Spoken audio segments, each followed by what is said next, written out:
before 1941, Japan built a great war machine and prepared for a mad gamble with the rest of the world.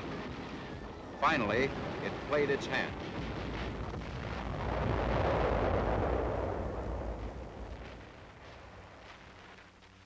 And lost. This was Hiroshima, immediately after the atomic bomb, a lifeless, hopeless city. But time passes, and in the desolation of defeat, people stir and strive for the normal living they once knew. Hiroshima is a symbol of the completely new beginning of a defeated country is making. Slowly, very slowly, something is coming out of the wreckage. Not merely new buildings, but in the minds of a defeated people, a growing new idea, the idea of democracy. There is hope in the air. Perhaps the path from defeat will lead to a better way of living than they have ever known before. In the old days, the victor took the spoils, sacked the conquered country, carried off the jewels, and kidnapped women. Today, the victor takes responsibilities. In his hands is the power to mold the future and the possibility of peace. Between the Supreme Allied Commander and the Japanese people, between conqueror and conquered, there is an understanding unmatched in all history. Planning the work of the occupation forces began in 1945 out of the meeting of the Allied powers in Potsdam. And later, from our own post-surrender policy, came two general objectives for our occupation of Japan. The first general objective was the smashing of the Jap war machine. The men behind the Japanese war machine have been brought to trial for crimes of violence, cruelty, and murder. Trials have been carried out thoroughly and methodically, not in a spirit of punishment, but with the hope that a world court will deal with future international criminals in the same way national courts deal with local criminals. The minds that put in operation the Japanese war machinery were being reckoned with.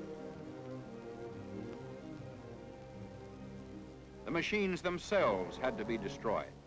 To the scrap heap went the guns, the ships, the submarines, the tanks, the planes, and other military equipment. For months, Jap furnaces blazed, melting down instruments of war. A nation was beating its swords into the necessities of life. Items scarce during the years of war appeared suddenly in startling splendor.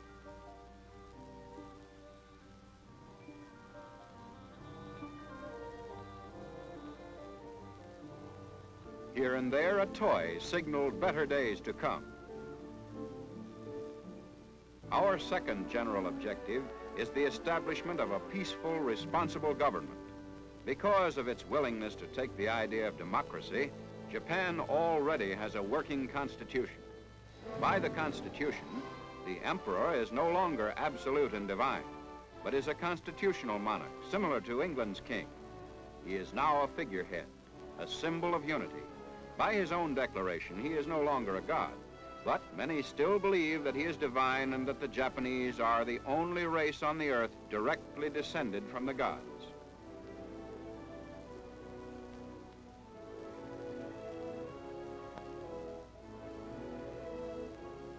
For the first time, the people are exercising their constitutional right to electioneer and vote for those who will truly represent them. Electioneering is becoming as lively a sport as it is with political parties in the states. The hawkers are usually friends or relatives of the candidate for office. By the new Constitution, women are voting for the first time. Formerly, the country was ruled from the top. A few people made the decisions. Now, everybody is in on the act.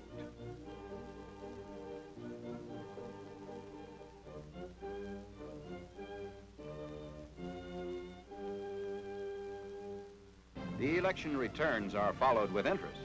Some of these people have never heard the word democracy, yet gradually they are learning the democratic way of life. As a result of its first free election, Japan chose a moderate course for its future. These are new members of the National Assembly, the highest governing body in the land. Previously, the Japanese Congress, called the Diet, was nothing more than a rubber stamp of the rulers of the empire. These men faced two major jobs: overcoming the economic crisis and making preparations for concluding the peace treaty. American advice is given when needed.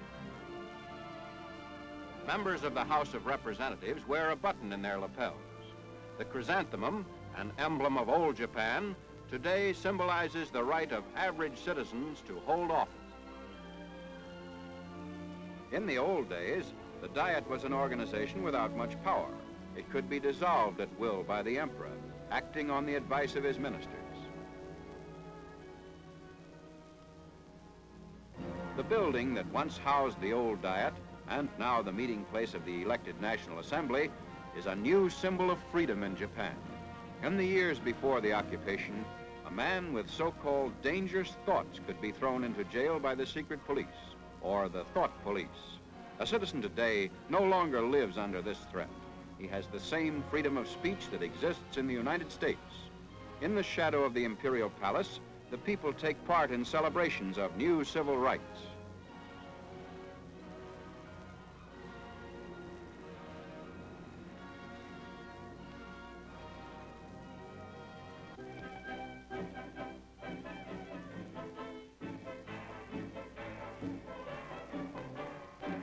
Today, the Japanese have the right to join unions and bargain collectively.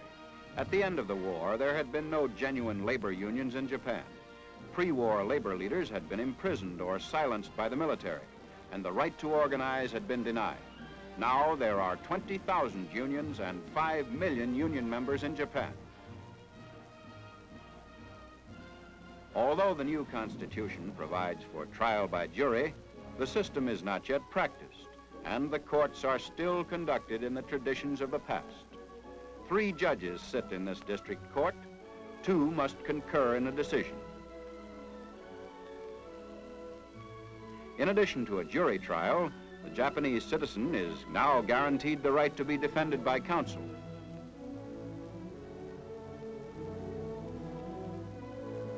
The Shinto religion, sponsored by the imperial government, and preaching that Japan was divine and superior, has been disestablished as a state religion. Under the Constitution, a religious organization may not receive any privileges from the state nor exercise any political authority. Today, each Japanese is guaranteed the freedom to worship in any way he pleases. Reforming the Japanese educational system has been one of the toughest jobs of the occupation. Deeply rooted in Japanese teaching was the idea of blind obedience.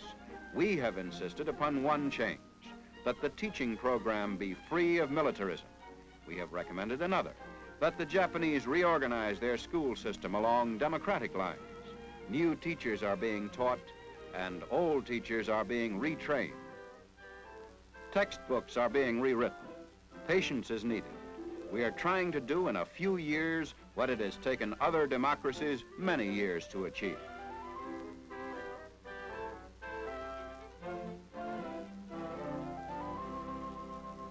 Japanese newspapers are back in full stride. Editors are becoming freer about writing as they think. While freedom of the press is many centuries old in other countries, the idea only began to be practiced here in 1945. Newspapers sell quickly in a country where daily reforms and changes vitally affect the lives of the people. The new Japan has many problems. We are anxious to assist wherever we can. Expert knowledge on such a subject as public health is vital in putting Japan on its own feet. Under American supervision, a typical case of typhoid fever is cared for.